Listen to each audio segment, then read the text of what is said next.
Hello everyone, I'm Brittany with SLPMaterialGirl.com, here to talk about sound bombardment. The purpose of this presentation is to expose speech therapists to this concept and also give them some therapy ideas. But I do have a little disclaimer, which is the intention of this presentation is not to provide therapeutic intervention. This presentation contains opinions, my opinions. I am not providing medical advice or treatment, and viewers should use this information at their own risk. So I just want to put that out there. Use your own, education and evidence-based practice to implement anything you may learn today. But really, these are comments made by myself. All right, so what is sound bombardment? Not to be necessarily confused with auditory bombardment, which is another thing. But sound bombardment activities develop children's early awareness of sounds and words. And this will all be clear with some examples I'm about to give. Choose a theme sound for a few days or a week. So today we're going to be talking about like if you were working on the K sound with your student. We're gonna pick a theme, which is the K sound, and then name the items pictures for the child, emphasizing the first sound so the child can hear the clear version of the word. So you're bombarding them with this sound, with this K sound. You're gonna have as many stimuli as possible to really bombard the child with the K sound, giving them that perfect production. The main focus is for the child to listen. So if the child is, fronting and they're making the T sound instead of cat, they're saying tat, that's okay at this point because right now we're bombarding them. I mean, if you want to take data at the conversation level, that, like I said, this is all your discretion, but really you just want to bombard the child with this perfect production. You're the perfect producer of the K sound during this sound bombardment activity. So let's take a look. Oh, and here is I'm citing this source, which is where this Children, Young People, and Family Health Services laid this out very nice and organized. So that's where I'm getting a lot of my information today to relay to you. The bullet points. Okay, so this sad little room with no chairs. Looks kind of cold in here and dark. It's not a light bulb. This is my first example of what a sound bombardment activity may look like. So I apparently have many toys that start with the K sound. So over here we have cards. We might play cards. We might play with the cows on the farm. We might go shopping, grocery shopping for all these sound items. Now this is interesting. I do want to point out, if you guys don't already know this, you will know it very soon in school, but the letter the word begins with does not indicate the sound the word begins with. So this is cake and carrot, candy cane, can. These are the k sound, the K sound, corn.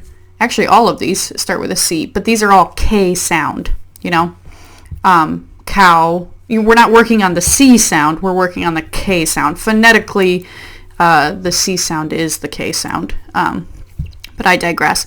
After we're done grocery shopping with these little toy food items, are we going to pay with a cash or a card? And then I have this little kitty box up here, but we'll talk about that on the next slide. We also have a tea party where we're serving cupcakes. Can I have some more tea in my cup? Here's my cup. My cup is on a saucer. So and you don't want to spit the sound out like I'm doing. You want to do it more natural. You don't want to say, put it in my cup. Well, I mean, maybe if you really want to emphasize it, but that's your clinical expertise. I'm not giving you advice on clinical expertise. But pass me a cupcake. You're just exposing them to that backing up that sound. When I set up a room like this, I follow the child's lead. you might feel tempted, especially as a new clinician, to kind of steer them over to this station, steer them over to this station, and kind of work your way around the room. But I feel like if you let the child pick the activity, because you're still in control. You know that we're either playing this game, this game, this game, or this game. You're in control because you've given them a field of 4 options. But let them then choose. When they have the power of choice, I want a grocery shop. They're going to be more into it. They're going to be more imaginative. Language is going to be flowing more readily than if you're directing the child. No, we're going to play with the cows first, then the cards, then the cupcakes. Let the child lead, follow their lead. Maybe they want to spend the entire time playing with the cows, making the moo sound, and you're talking all about the cows, how this one has this cow has 3 spots, and this cow is brown and cream colored. This cow is white and black. Let's put the cow in the barn. Let's take him out of the barn. Let's take the cow out of the barn. Oh, the cow crawled up on the roof. Follow their lead. If they want to stay at the cow station, even though you did all this work setting up these grocery shop items and tea party and all that, let the child lead. They'll be more invested in the activity. We might come back to this, but let's keep going. With this shopping, I showed you an example of a shopping list. Let's say your child is not of a reading age where you're working with a kindergartner or even possibly like a first grade student. Still put the word shopping list. You want to expose children to print as much as possible. You couldn't even have put 2 cookies and then wrote out cookies. You want to expose the child to print. That's my opinion, even if they can't read it. And, point with your finger. Oh, it's our shopping list. Running your finger from left to right. It's our shopping list. What's on our shopping list? And you can have various shopping lists hid throughout this room. Like maybe the first thing they have to do is go find a shopping list. Oh, where's our shopping list at? And you've got one under the table here, one's in the barn, the cow's standing on one's in our shopping cart. So have them find a shopping list. And this is with the assumption that you have multiple food items. Like let's say you have multiple Coca-Cola cans or multiple cookies or corns on the cob. In this picture, I'm only showing one of each item. That wouldn't work. You'd want multiple candy canes. And maybe you can even hide them around the room.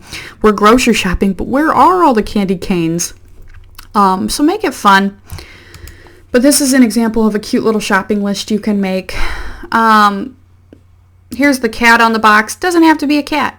I've done this with Cookie Monster. All I did was I took a simple tissue box, an empty tissue box, slapped a picture on the front, and cut a hole in the mouth. And that's so the child can feed the cat or feed the Cookie Monster. Does the cat want to eat the cake or the key? And this game is fun because it doesn't require you to own all these plastic toys, this plastic teapot or real teapot or cards or cows. You can, if you have a printer, you can print these images out, laminate them so you can reuse them for future generations, but if possible. But don't feed the cat the orange candy. He wants a candy cane, and you're feeding. You could print a bunch of these, and you can print non-edibles, which will just make the little kiddo laugh his little self silly. Like, oh, the kitty's eating the key. Oh no, they get a kick out of that. Now you don't have to do that, especially if the child has problems with, if you want to only have edible things for like safety reasons, that's fine. See, this is all up to you guys. This is all your clinical expertise, and every child's different. Some children that do not have the practice of putting non-edibles in their mouth, like pebbles or whatever, this would not be a good idea to feed the kitty a key. But if you have a child who definitely knows that distinction and you've worked with them, that might be a funny little idea. But watch out, that I just introduced possibly what I was meaning to be cute and funny, but can be serious. So, you know what? We're going to delete this key. Okay. But, maybe even the kitty's eating the cow. You could have a little printout of a cow, because that's silly, and, how's he going to fit that big cow in his mouth? all right, I think I've talked about this enough. One more slide, additional ideas. So this is going kind of back to this. If you don't have all these cute toys, instead find items or pictures that begin with your theme sound. You could put them in a box, in a bag, in a pillowcase, or hide them around the room. So you're playing like a scavenger hunt, as it were, or, you know, even an I Spy game. But the point is that you're either gathering objects or pictures that begin with your target sound, in this case the K sound, the K sound, and bombarding the child with a perfect production. I hope that you found this presentation helpful, and I hope it gave you some therapy ideas. Now, this is a lot of work, setting up this room, you know, creating this little tissue box. Now, if you do it right and you laminate it, you have it forever.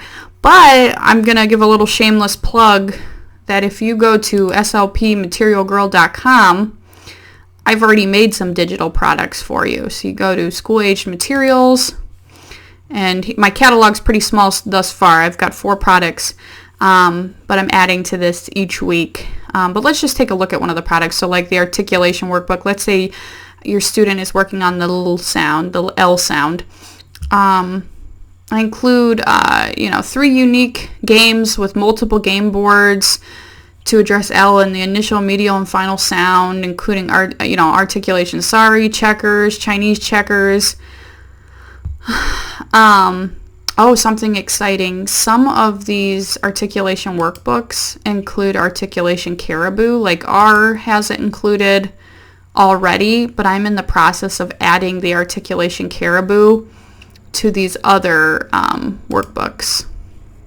So the L and the S and Z, and then TH is about to come out in a day or two. And if you don't want to buy the whole workbook, you're just interested in the caribou, I do sell that separately. But yeah, lots of unique games. You don't have to do all that work. I've done the work for you. Hours and hours of fun for, I hope you perceive as a reasonable price. Now, if you are interested in a particular sound that you're not seeing, a sound group, a particular game, you can always contact me, and I love suggestions. You can say, I really like the articulation workbook S and Z, but I wish that it also included caribou. It will soon, but I wish it also included caribou, or I wish it included this game. Please contact me. I'm always open to suggestions of what to make next, what to put at the top of the priority list. You can watch these videos if you're interested more in these workbooks, or if you're interested in the caribou game, that includes a video as well. But thank you so much for joining me today. I hope that I gave you some good information about sound bombardment. I hope you got some ideas, and I hope you use it. All right, guys. See you later. Thanks so much.